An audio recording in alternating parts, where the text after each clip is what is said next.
Peru and Bolivia, 2005, Part 9, La Paz. The following day I got up with no hurry and well rested. I had breakfast with the female part of the family, and then I went to the center of the city with Senora Maria. First we went to some place where some people who represent the unemployed gather, and then Senora Maria gave a short speech there. She is an activist, ecologist, volunteer in the work with the poorest, and she fights for the rights of peasants and the Aymara. It was all more than interesting. She told them that they should unite and jointly fight for their rights, not through strikes, marches or blockages, but by working hard on making their situation better. She said that they had to preserve their rivers and lakes and not throw garbage into them. They should eat their own apples, not the ones imported from abroad. And finally, and this made quite an impression on me, she was in favor of all Bolivian embassies being closed because they don't do anything. End of quote. Later, we left our party comrades. There was lots of greeting and kissing both before and after the meeting, and we went to a centrally located square with a number of stands selling different local handicrafts and products made of wool and wood, herbal teas and food. Having cordially greeted some acquaintances of Senora Maria here as well, the two of us went to a farmer's market. There we bought different things, and I took an opportunity to try tuna, a cactus fruit. I didn't touch it in order to get pricked, but the seller peeled it skillfully for me. There are a lot of hard seeds inside, but they are not a problem. The taste was very pleasant. After our visit to the market, we got into a taxi and went back home. Although it was a work day, soon the whole family got together, including also Javier, another brother who didn't live with the family at the time. I was particularly impressed by the prayer before lunch.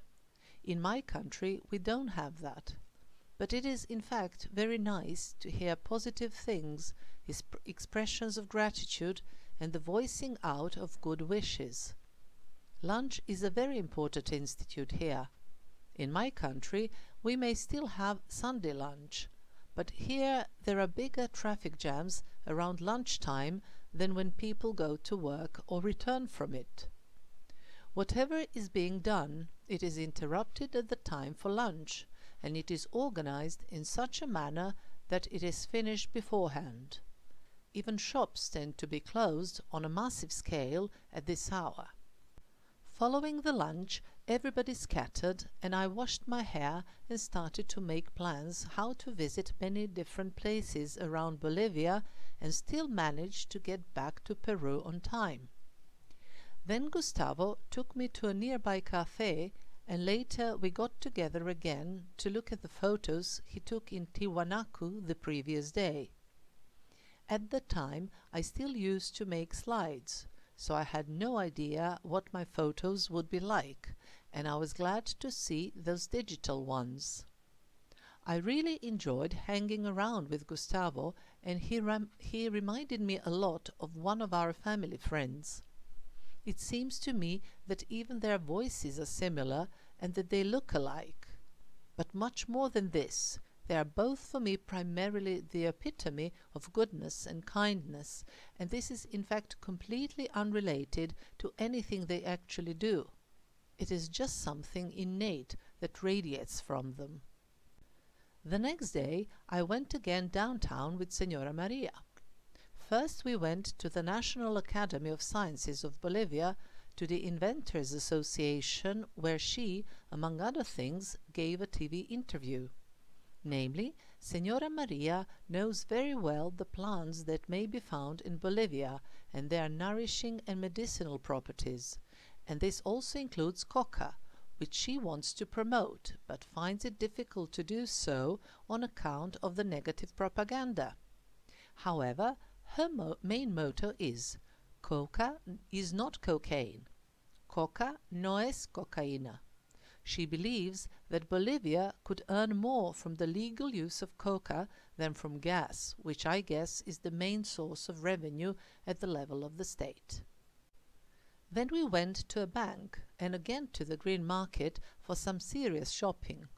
While at the market, I started to take photos of the food, but the vendors protested quite a lot, insisting they did not want to be in the photos.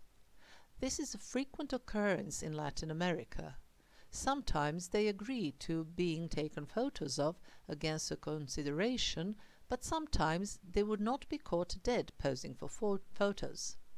I've heard several times that there are still beliefs from the past times that photographs take away their souls. Be as it may, they often voice their disapproval or simply turn their backs and hide their faces. At the market, Senora Maria pointed out to me different vegetables that are grown locally. There is completely cute papalisa, bright yellow-pink roots, the size and shape of which are reminiscent of new potatoes. And there are dried black and white potatoes.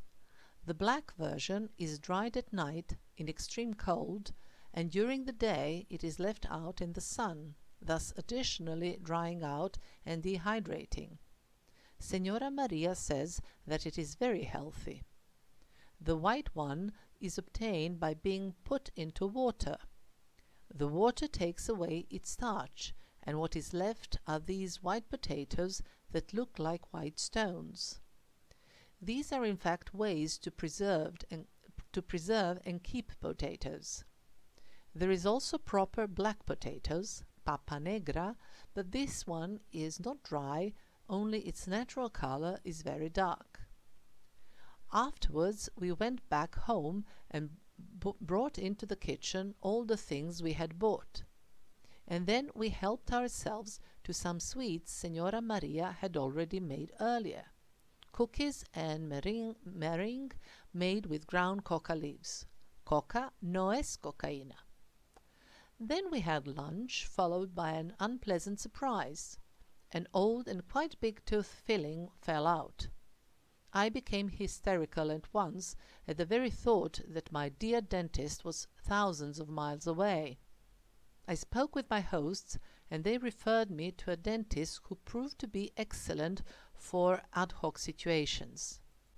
It was a young Cuban lady, and I immediately started to calm down, since I knew from before that Cuba had one of the best medical faculties in Latin America, and I decided to assume this applied to dentistry as well. The dentist worked very carefully, paying attention to details, and I could see she used contemporary materials and technique. What was most important to me, however, was that we agreed she would do only a temporary repair that would hold until I got home, which indeed it did.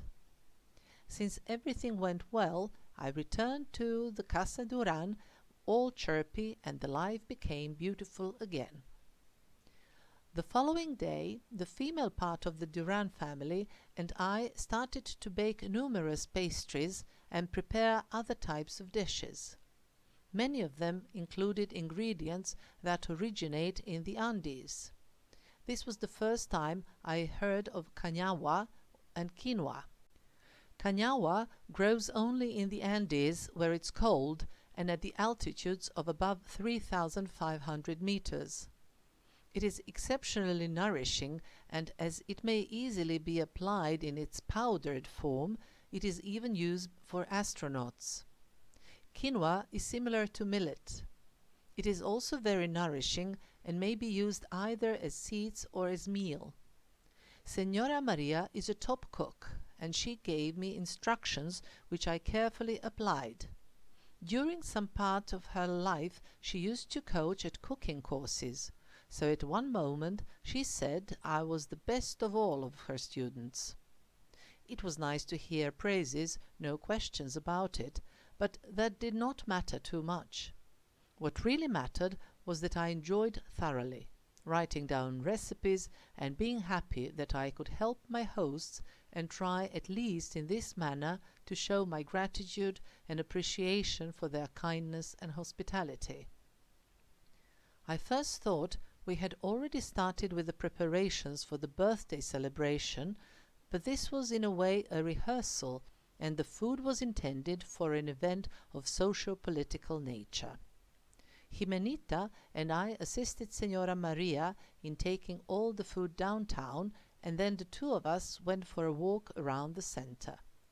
That evening, José, the eldest brother and Virginia's friend, who in fact invited me to their home in La Paz, came back from his business trip, but I didn't see him as I had gone to bed earlier. We met the following day. Although he was very kind and pleasant, I saw least of him, and thus we spoke little, since we met rarely because he worked a lot and was very busy. Later on, I went with Jimenita to the center. First we visited the witches' market. There, in a couple of blocks, there are shops with goods laid down on the shelves outside the shops, selling all kinds of things that may be used for healing and different rituals: dried animals, figurines of goddess Pachamama, Mother Earth, and other deities, amulets, herbs, animal wings, shells, starfish, potions, all used by the Aymara. Then Jimenita took me to a local flea market. I finally managed to buy a new suitcase that fitted me, and I did feel a little clumsy walking around the city with it, but I survived in the end. We returned home for lunch, and later I went back up to the center in order to buy plane tickets to Santa Cruz and Sucre. Namely, I worried a little about the rest of my journey, since the coach distances seemed frightening, 14 to 18-hour drives. But as the plane tickets were not too expensive, I decided not only to avoid long road trips, but also to gain some time in order to be able to see as much as possible. I took advantage of my suitcase-free visit to the center of La Paz and wandered around a little more.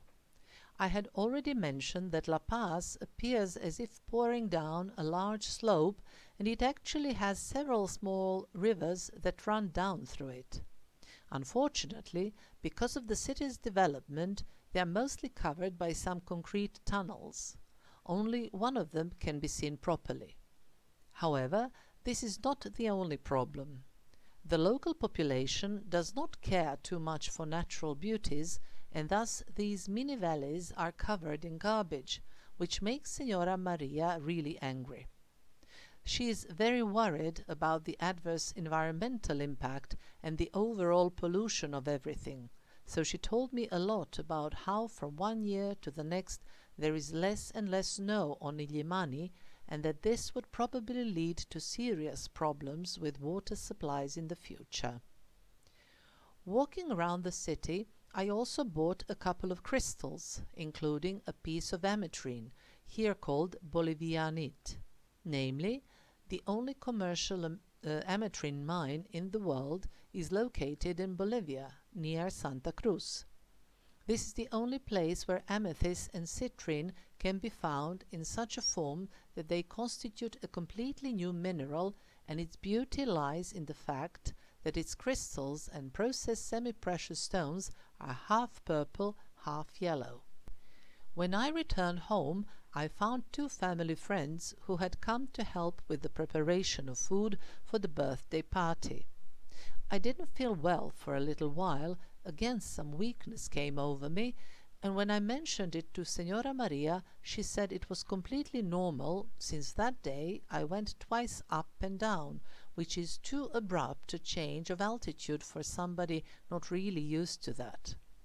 The Durans lived in Zona Sur, meaning South Zone, that is almost 1,000 meters lower than the downtown area, which is in fact up. The problems were, however, soon over, and I could join the action in the kitchen, where we stayed until late. The next day everything went easy.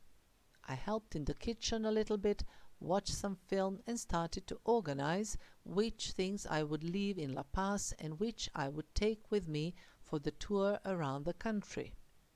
In the afternoon, I washed my hair and made up a little. The guests started to arrive from 7 p.m. on. First came some friends, and soon after came musicians, as well as dancers. There were a lot of people, and the atmosphere was joyful, loud, and fun.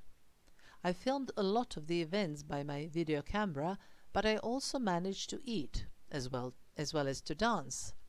And these were all local dances, but I believe I was good. Although we stayed until late, the next day we were to go to tango lessons, and I certainly did not want to miss that. Ingrid, a cousin, also came, so Gustavo, she and I went to the class. There it was as if I had grown up with the other students, greetings and kissing all over the place, like with the old friends. Afterwards, we walked for a while through the crowd in the city as the university celebration was taking place on that day. As opposed to the main rehearsal, this was the real thing with costumes and blocking of the entire city center. The Entrada Universitaria is a very important and appreciated event in the yearly calendar, so a lot of people recommended it to me to go and see it. We also stopped at a cevicheria. This is the place where one can eat ceviche, fish, most often, that is cut into small pieces and marinated and practically cooked in pure lime juice with seasonings. It is eaten solely in the morning. In the afternoon and evening it is impossible to find, since it is very sour. One does not feel it that much when eating it, so apparently that much acid could harm the stomach if there were not enough time to eat something else afterwards. Ceviche is very tasty dish. The acidity is far from unbearable, but I was glad to eat later at home some salteñas which Gustavo bought while we were in town. I was quite exhausted, but there was no time for me to rest, as I had to pack in order to catch the evening flight to Santa Cruz. Senora Maria, Jimena, and Gustavo took me to the airport to see me off. It was very kind of Gustavo to offer to take me to the airport, but his mother and sister also wanted to come with us. There was a likelihood that Senora Maria would be away on the trip and would not be in La Paz when I was to get back. As for my dearest Jimenita, she simply wanted to come along in order for us to spend some more time together. The Duran family is one incredible and fantastic group of wonderful people, and I was enormously lucky to have met them. They bestowed so much kindness, love, and affection on me that I don't think that I will ever find enough words to express my gratitude and appreciation. I would love it if I could ever reciprocate to any one of them, but we live so far away that I'm not sure that this desire of mine will ever come true.